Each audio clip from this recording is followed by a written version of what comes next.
বুঝে যাবেন যে আমি আসল নলেজ, এটাই আসল নলেজ। আমিও যখন প্রথম জ্ঞানে এসেছিলাম আমার মধ্যে অনেক কোশ্চেন ছিল, ছিল, কিন্তু কোশ্চেনের উত্তর আমার দিদিরা বলতো যে তুমি ক্লাস করো, 7 ডেজ কোর্স করো, তারপর তুমি কোশ্চেনে জিজ্ঞেস করবে। চুপচাপ বসে থাকতাম, শুনে শুনে শুনে শুনে শুনে শুনে সময় লাগবে একটু। এবার আপনার যেমন ব্রেনের ক্যাপাসিটি, যেমন আপনি নিতে পারবেন, যত তাড়াতাড়ি নিতে পারবেন তত আপনার লাভ। যাক, আমি ছোট্ট করে এখন সময় অল্প আছে, এই জিনিসগুলো একটু হালকা করে বলে দিচ্ছি, ভালো করে শুনুন। প্রথমে একটা ছবি দেখছেন, লক্ষ্মী নারায়ণের ছবি। এই ছবিটার মধ্যে আমাদের বলার মানে যেটা আমরা ইন্ডিকেশন করছি, ভগবান যেটা বলা হচ্ছে বলবো। প্রথম যখন মানুষ আমরা ছিলাম, প্রথম যখন এই পৃথিবীতে আমরা এসেছি, তখন ছিল স্বর্গ, ফার্স্ট স্বর্গে। সেই সময় আমাদের এইরকম সব আমরা ছিলাম 16 গলা পূর্ণ, সম্পূর্ণ নির্বিকারী, কাঞ্চনকায়া শরীর, ডবল অহিংস, মানে একটা দেবী দেবতা। প্রতিটা মানুষ ছিল দেবী দেবতা, প্রতিটা মানুষ এইরকম অলঙ্কারে ভর্তি ছিল। সোনা রূপা যে গয়না দেখছেন সবাই এরকম ছিল। আজ দেখুন সব ভিকারি হয়ে সব বসে আছে। একটা সোনার চেনও খুব খুব কম লোকের হাতেই এখন আছে। তখন এগুলো আনলিমিটেড, একেবারে পরিপূর্ণ, একদম গোটা শরীর পরিপূর্ণ। সেই এরকম ছিলাম। এরকম থেকে থেকে আমরা আজকে কম পর্যায়ে নেমে নেমে নেমে নেমে আমরা ভিকারি হয়েছি।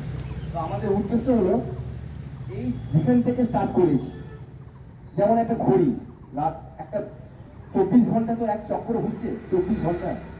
আজকে রাত 12টা হলো, আবার কাল রাত 12টা। সেরকম এই মানুষের এই আমাদের এই জীবন চক্রটা ঘুরছে একটা সার্টেন পিরিয়ড, মানে একটা সেটা বলা হচ্ছে 5000 বছর। ওইটা এখন বুঝতে পারবো না। মানে এই যে লক্ষ্মীনারায়ণ থেকে আমরা আরম্ভ করেছি, আমরা কিন্তু আবার ওই যুগে চলে এসেছি, খুব কাছাকাছি, একদম খুব, মানে একদম খুব কাছাকাছি। আমরা আবার এই জায়গায় চলে যাবো। বুঝতে পারছো? আমরা যেমন একজন রাজা ছিলাম, রাজা মহারাজা ছিলাম, আবার রাজা মহারাজা হতে চলেছি খুব অল্প সময়ের মধ্যে, খুব সময়ের মধ্যে। এটা হচ্ছে প্রথম ছবি। দ্বিতীয় ছবিটা দেখুন। দ্বিতীয় ছবিতে দেখতে পাচ্ছেন একটা কঙ্কালের মধ্যে ছবি দেখাচ্ছে, আর একটা মানুষের ছবি দেখাচ্ছে, একটা গাড়ির ছবি দেখাচ্ছে। এটা একটু ভালো করে বুঝে নিন।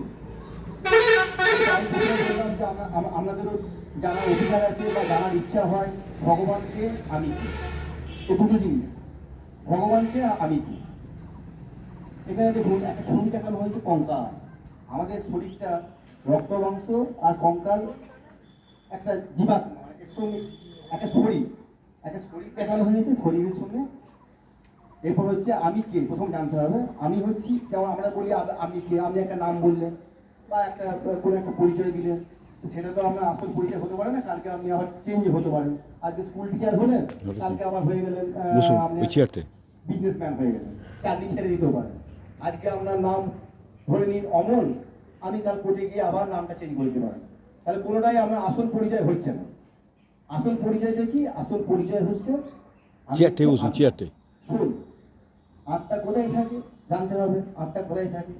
আত্মা থাকে আমরা যার যা ধারণা আছে, আমরা মাথার মধ্যে আছে, আত্মা থাকে দুটো পুকুরির মাঝখানে, দুটো পুকুরির মাঝখানে থাকে আত্মা।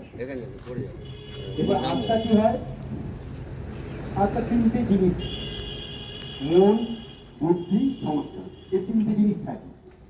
একটা দেখুন, একটা যদি একটা ডেড বডি পড়ে থাকে, একটা ডেড বডি পড়ে থাকে, আমরা কি বলি ওর শরীর থেকে আত্মা চলে গেছে, ওর বডিটা পড়ে আছে। রাজেশ বলে একটা ছেলের নাম করো, উনি বলে মারা গেছে, সবাই বলে রাজেশের বডিটা ওখানে পড়ে আছে, রাজেশের বডিটা ওখানে নিয়ে গেল। রাজেশের বডি মানে রাজেশটা কি? ওর তো বডিটা, তার মানে শরীরের মধ্যে এমন একটা কিছু জিনিস ছিল, সেটা বেরিয়ে যাওয়ার পর শরীর থেকে বেরিয়ে গেছে, তার জন্য তাকে বলা হচ্ছে রাজেশের বডি। রাজেশ তার নামটা, আসল নামটাকে জানতে হবে। রাজেশটাকে, রাজেশটা হচ্ছে ওই আত্মা। আত্মাকে, আত্মার যে আপনি একটা, আমরা একটা নাম দিয়ে, যখন একটা বাচ্চা হয় আমরা একটা নাম দিয়ে দিই, অমুক নাম অমুক নাম, ওই নামই আমরা চিনছি, কিন্তু ওইটা আসল পরিচয় হতে পারে না। ওই আত্মা যখন শরীর থেকে বেরিয়ে যায়, তখন শরীরটা আর কোনো কাজও করে না। হাত নাড়ছি, মুখে কথা বলছি, সব কিন্তু অপারেট করছে এই আত্মা। সেই হচ্ছে মানে মানে মস্তক সিংহাসনে বসে আছে, সেখান থেকে অপারেট করছে। হাত নাড়ছি, মুখে কথা বলছি, যাই যাই আমি যে কোনো কর্মেন্দ্রে যাই কাজই করি, তার কিন্তু অপারেট করছে একজন আত্মা। সেরকম এই আত্মা আবার তিনটে জিনিস নিয়ে থাকে, মন, মন ছোট করে বলে দিচ্ছি, মন, বুদ্ধি, সংস্থা। যেমন মন চারদিকে ঘুরে, এখানে এই আচ্ছা, এখানে একটা দেখুন গাড়ি দেখানো হয়েছে। আপনাকে দেখালাম, বললাম যে আত্মাটা থাকে প্রকৃতির মাঝখানে, হ্যাঁ, আর আত্মাটা দেখতে কেমন? আমরা তো আত্মাকে চোখে দেখতে পাই না, চোখে দেখতে পাই যে আত্মা শরীর থেকে বেরিয়ে যাচ্ছে, আত্মা আছে আমরা আমরা জানি। তো আত্মা দেখতে হচ্ছে ছোট্ট, খুব ছোট্ট চোখের মানে লাইট জ্যোতির্বিন্দু, খুব মানে খুবই ছোট, যেটা আমরা খালি চোখে দেখতে পাই না।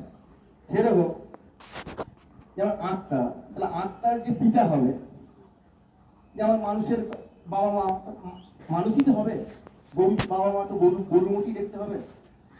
আত্মার পিতা পিতা বা মাতা যাই বলে মানে পরমাত্মা, তাকেও দেখতে কিন্তু ছোট্ট জ্যোতির্বিন্দু। তাহলে আমি বুঝতে পারছি না, আত্মাকে যেমন শরীরে দেখা যায় না, তাহলে ভগবানকে চোখে এই চোখে দেখা যাবে না। আত্মাকে যেমন দেখতে পাই না, তাহলে পরমাত্মাকে তো আমরা দেখতে পাবো না।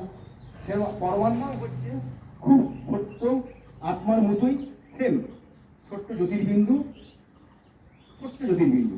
হ্যাঁ, তার যেমন আত্মার যেমন অনেকগুলো আমাদের যেমন দেখা এখানে দেখানো হচ্ছে, দেখুন এর পরমাত্মার ছবি দেখানো হচ্ছে। পরমাত্মাকে অনেক, পরমাত্মার কাছে গোটা ভগবানের কাছে সব গোটা বিশ্বের লোক তো চাইছে আমাকে শান্তি দাও, আমাকে অর্থ দাও, ধন দাও, অনেক কিছু সবসময় চাইছে। তার কাছে কত থাকলে এত কোটি মানুষকে দিতে পারে, কত পাখি চায়।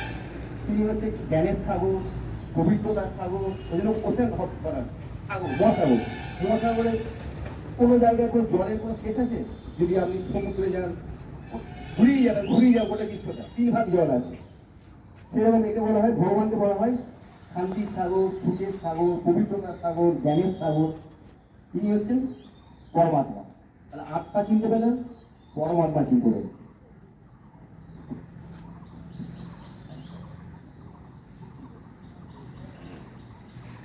সঞ্জীব ভাই যেটা বললেন আপনারা বুঝতে পেরেছেন তো? ওকে বুঝতে পারেন না বলুন তো? সোজা করেই তো বললাম যে আমাদের গীতাতেই বলা আছে যে তোমার আসল শরীরটাই তুমি একটি আত্মা। আত্মা কি করে এক শরীর ছেড়ে আরেক শরীর